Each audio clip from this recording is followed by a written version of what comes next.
तर 6 जूनला आपण सगळ्यांनी पाहिलं, दिल्लीच्या जंतर मंतरवर हजारो लोक आले होते काँग्रेस जनता पार्टीच्या शांतीपूर्ण आंदोलनासाठी. याच्यावर एक गोष्ट सिद्ध झालेली आहे आता की या देशाचा जो तरुण आहे, जो युथ आहे, तो आता घाबरणार नाहीये, तो आता मागे सरकणार नाहीये.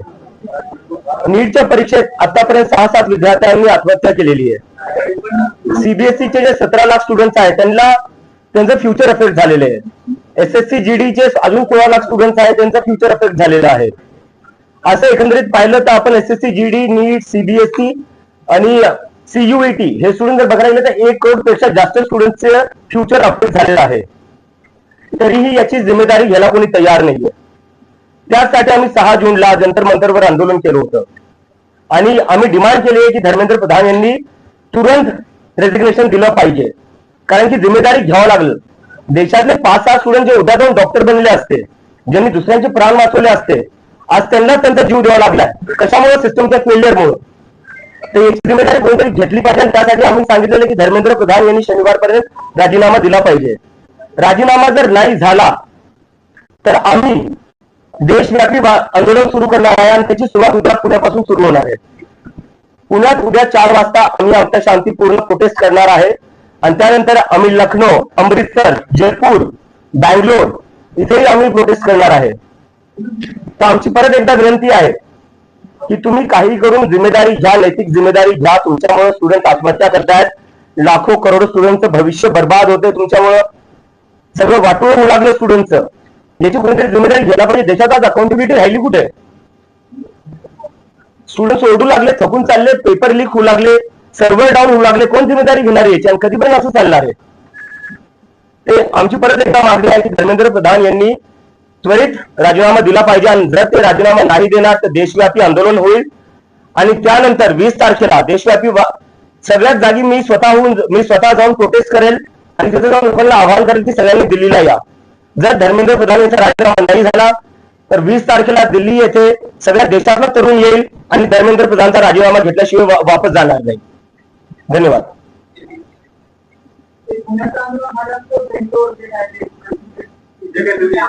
एकदा मी हिंदी करून देऊ आता.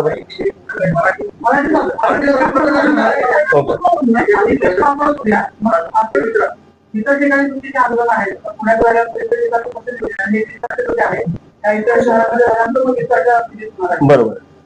नाही, आमचं नियोजन चालू आहे. आम्ही जिकडे आमच्या टीम्स आहे, आम्ही कोऑर्डिनेट करतोय आणि पुढच्या काही दिवसात आम्ही तिकडे आंदोलन करणार आहे. आणि कॉन्टॅक्ट नाही, आम्हाला राजीनामा पाहिजे. कॉन्टॅक्टचं आम्ही काय करणार? नाही.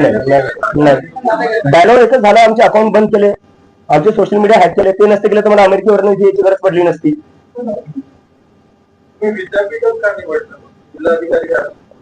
विद्यापीठात काय प्रॉब्लेम असेल? नाही, प्रॉब्लेम काय?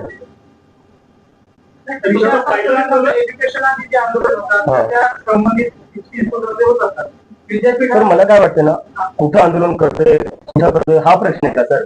6 स्टुडंटने आत्महत्या केलेली, ते सोडून आपण कुठं प्रोटेस्ट करतोय, प्रोटेस्टची जागा कोणती, त्यावर आपण डिस्कशन करतोय. काय अर्थ आहे या सगळ्या गोष्टींना सर? प्लीज म्हणजे मुद्दे आपला जो मुद्दा आहे त्याची सेन्सिटिव्हिटी समजून घ्या सर. नाही, मी समजतोय, मी समजतोय.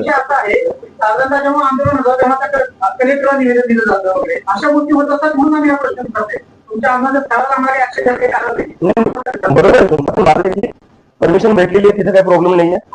प्रोटेस्ट कुठेही हो, 6 विद्यार्थ्यांनी आत्महत्या केलेली आहे. लाखो करोडो स्टुडंटचं आयुष्य जे आहे ते त्याच्यावर मोठा क्वेश्चन मार्क आहे. मला वाटतं आपण त्याच्यावर थोडं फोकस करूया.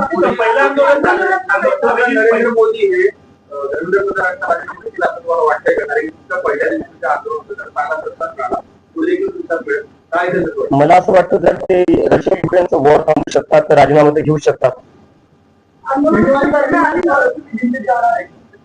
आम्ही 20 तारखेला आता दिल्लीत जाणार आहे. आज त्याच्या आधी आम्ही देशभर आंदोलन करणार आहे. हा, आम्ही आता परत सांगतो 20 तारखेला दिल्लीत होणार आहे. आधी त्याच्या आधी आम्ही देशभर आंदोलन करणार आहे. नेमका काय फरक पडला, काय बदल झाला, लोकांचा तुम्हाला पाठिंबा वाढला? पहिल्या आंदोलनानंतर काय झालं? काँग्रेस जनता पार्टीमध्ये कसं बदल घडले? पहिल्या आंदोलनात तिथं जाऊन मला कळलं की देशभरातून तिथं लोक आलेली होती. म्हणजे सिक्कीम वरनं लोक आली होती, जम्मू काश्मीर वरनं लोक आली होती, केरळवरनं लोक आली होती, तमिळनाडू वरनं आली होती, काही लोक ओडिसावरनं आली होती, बंगालवरनं आली होती. आणि त्याच्यानंतर त्यांचं असं झालं की आता हे देशभर वाढलं पाहिजे. म्हणजे मला तिथे भरपूर जे सगळे तरुण जे आलेले होते देशभरातून, त्यांनी मला सांगितलं की तुम्ही देशभर करा, आणि त्याच्यामुळे आम्ही आता वेगळ्या वेगळ्या राज्यात करणार आहे.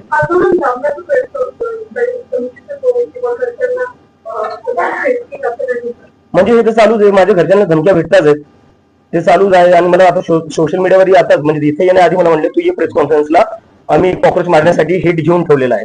तर अशा प्रकारच्या धमक्या चालू आहेत.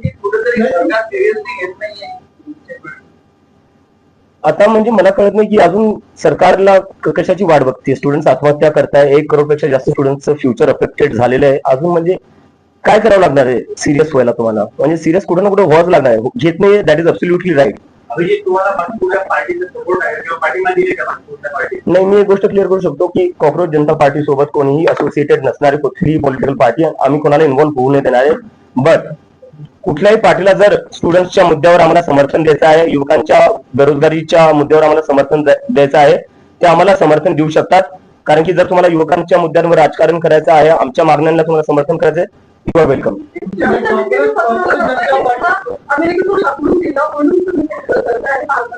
अमेरिकेतून मला हकलून दिलं असतं तर माझ्या हातात हातकडे असं बाबासाहेबांचं पुस्तक नाही.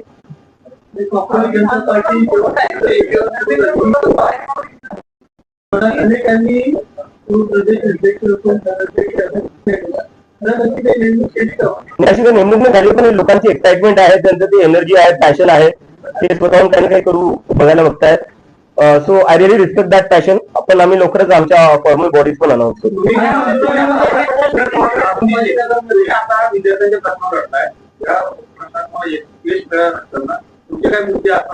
तर आधी हा प्रश्न सुटला तर आपण पुढचा प्रश्न निवडतो.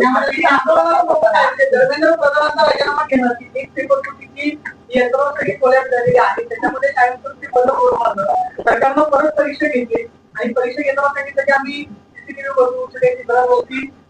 हवाई खर्च जे आहे ते घालू.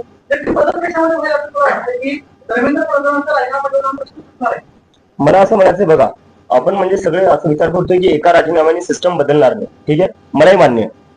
पण मला असं वाटतं, जर राजीनामा तुम्ही घेत नाहीये याचा अर्थ तुम्ही तुमची चूक मानत नाहीये. जोपर्यंत तुम्ही चूक मानणार नाही तोपर्यंत गोष्टी तुम्ही ठीक कसं करणार? काही खराब झाले ते आपल्याला आधी ऍडमिट तर करावं लागेल ना, एक्सेप्ट तर करावं लागेल काय खराब होतंय.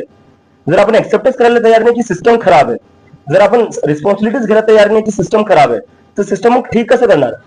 राजीनामा is the first step towards that. तुमच्या आंदोलनावर असा आरोप होतो की त्यावर तुमची काय प्रतिक्रिया आहे? दिल्लीत मी अमेरिकेवरनं आलो, मी तसं स्टेजवर गेलो. म्हणजे तिथं स्टेज नव्हता खरं सांगायला गेलं तर. सगळे लोक स्वतःहून आले होते, काय पैसे देऊन आणलेले होते, तुम्ही पाहिलं असेल. मी कुठून काय करणार आहे? मी तर स्वतः एक स्टुडंट होतो अमेरिकेत. तर हे सगळे जे आहे ना, म्हणजे डिस्ट्रॅक्ट करायच्या गोष्टी चालू आहे. मला वाटते जे लोक असे आरोप लावतायत त्यापेक्षा जर तुम्ही खरंच जर स्टुडंट्सचे प्रॉब्लेम सॉल्व्ह केले असते, नीट पेपर फुटी जी झाली त्याच्यावर थोडं लक्ष दिलं असतं, सीबीएसई मध्ये जे झालं त्याच्यावर लक्ष दिलं असतं, तर आम्हाला हे सगळं करायची गरजच पडली नसती. दिल्लीमध्ये आंदोलन करताना पाठिंबा दिला ते तुमच्यासोबत झालेले होते. पुण्यामध्ये आंदोलन करताना असे पुण्याचे कोणते घटक आहेत, कोणते व्यक्ती आहेत ते तुमच्या आंदोलनाला सपोर्ट देण्यासाठी आलेले आहेत? आता आंदोलनाचा आयोजन करताना कोणाचं कॉन्टॅक्ट करतात, कोणी चर्चा करतात, मंडळी कोण आहे ते तुमच्या? नाही, पुण्याचे जेवढे काही स्टुडंट्स युनियन्स आहेत ते सगळे एमपीएससीचे असो, पुणे युनिव्हर्सिटीचे असो, ते सगळे आमच्या सपोर्ट मध्ये आहे. बाकी आम्ही एक लवकरच प्रेस रिलीज मध्ये बाकी सगळी इन्फॉर्मेशन टाकून देतो.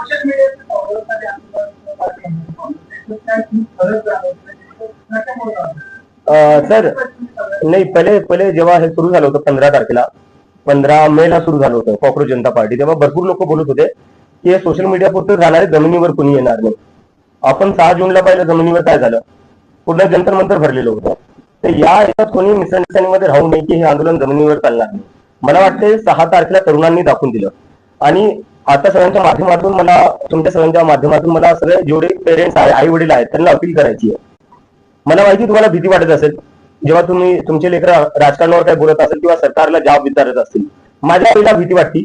माझी आई तर म्हणजे मी युएसला जेव्हा 2 वर्ष आधी गेलो होतो तेवढी रडली नव्हती जेवढी मी वापस येताना रडली.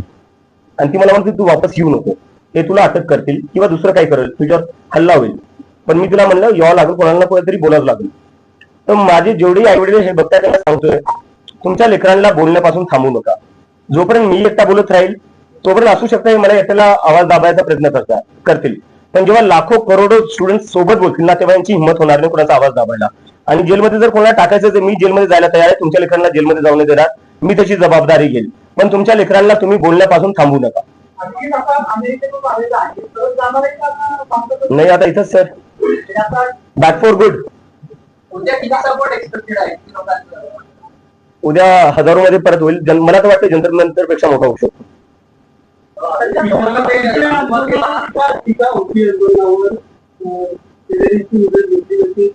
कशाची कशाची आज पत्र देखील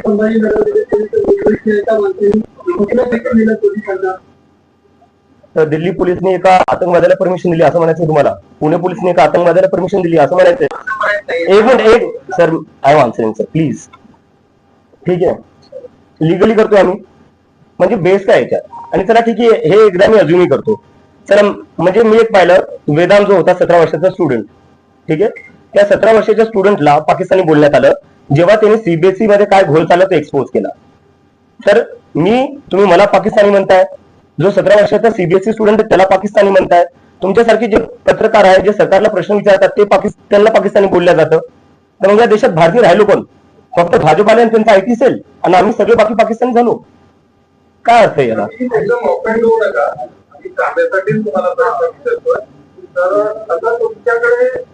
तुम्ही येऊ ना, तुम्ही भविष्य पण तुम्ही फक्त या पण तुमची काय मॉडल ऑपरेटिंग पुढे भविष्यासाठी सर 15 दिवस झाले सुरू होऊन, 15 दिवस झाले सर. भारताला एक मिळून दिलाय. किती वर्ष लागले होते सर? 3 वर्षांचं नाही, त्यांनी ते लढले म्हणून. हो पण किती वर्ष? आम्हाला 15 दिवस झाले सुरू होऊन. तुम्ही मध्ये काय की आपण इकडे थांबणार जाणार नाही. अमेरिकेत कशाचे लोकांना नोकरी होती, शिक्षण होतं, ते संपलं आणि त्यानंतर आता भारतात येऊन परत फॅमिली राहणार तर काय प्लॅन आहे? माझं मास्टर्स चालू होतं, मी मास्टर्स साठी गेलो होतो आणि आता मी जॉब साठी अप्लाय करत होतो. हे 15 दिवसाआधी माझं म्हणजे हे होतं की अमेरिकेत मी बेटर ऑपॉर्च्युनिटी साठी गेलो होतो, तिथं सेटल व्हायचं होतं आणि जॉब्स अप्लाय पण करत होतो. आणि जेव्हा हे सगळं झालं, थोडं माझं आर्टिकल्स आले इंटरनॅशनल मीडियामध्ये पण, त्यानंतर मला जॉबची ऑफर पण भेटल्या. पण बरेचसे कॉक्रोच जनता पार्टीचे कॉक्रोचेस होते, ते सारखे म्हणत होते आपल्याला हे आंदोलन पुढे घेऊन जायचंय, आता आपल्याला सोशल मीडिया पुरतं लिमिटेड नाही ठेवायचंय. त्यामुळे मग मी कुठे ना कुठे मला एक रिस्पॉन्सिबिलिटी होती माझ्यावर, मी सुरू केलेलं, त्यामुळे की मला कुठे ना कुठे देशात वापस यावं लागेल. आणि त्यामुळे मी आता इथं आलोय.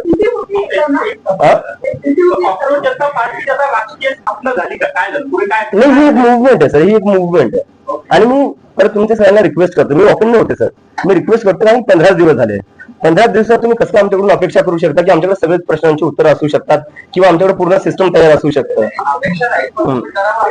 नाही, नक्की करू सर. दुसरा प्रश्न वेगवेगळे असे चर्चा होतात, खरंच नागरिकांना काय विचार करतो भारतीयांना? नाही तसा तर म्हणजे नेमका विचार नाही, भारताबद्दल चर्चा होती कारण की अमेरिकेत बघायला गेलं की अमेरिकेची जी आयटी, हा खूप चांगला प्रश्न विचारला, याच्यावरून मला आठवलं. अमेरिकेची जी आयटी आहे, आयटी इंडस्ट्री, ते सगळे भारतीय चालवतात. सिलिकॉन व्हॅली जी आहे तिथं सगळ्या मोठ्या पोझिशन्सवर सगळे भारतीय आहेत. अमेरिकेत जर हायेस्ट पेइंग कम्युनिटी कोणती आहे ती भारतीय आहे. तर असं नाही की आपल्या देशात टॅलेंट नाहीये, आपल्या देशात खूप टॅलेंट आहे. आपल्या देशात टॅलेंट इतकं की युरोप असो का अमेरिका, तिथे सगळ्यात हायेस्ट पेइंग जॉब्स जे आहे ते भारतीय ना भेटतात. पण आपल्या देशात काय होत आहे, आपल्या देशात ती ऑपॉर्च्युनिटी आणि प्लॅटफॉर्म का नाही भेटत आहे जो बाहेर देशात भेटतोय?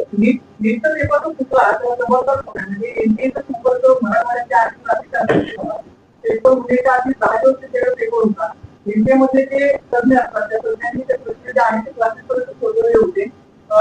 ते नक्की व्हेरिफिकेशन झाली, जे सरकारचे क्लिअर आहे की इंडियामध्ये त्याच्यामध्ये तुमचे आहे, त्याच्यामुळे कर्मचारी आणि सरकारच्या आतल्या लोकांशिवाय कोणतीच गोष्ट लीक नाही होऊ शकत. आणि मला वाटतं त्यामुळे एज्युकेशन मंत्रालयात थोड्या दिवसाआधी आग लागली होती.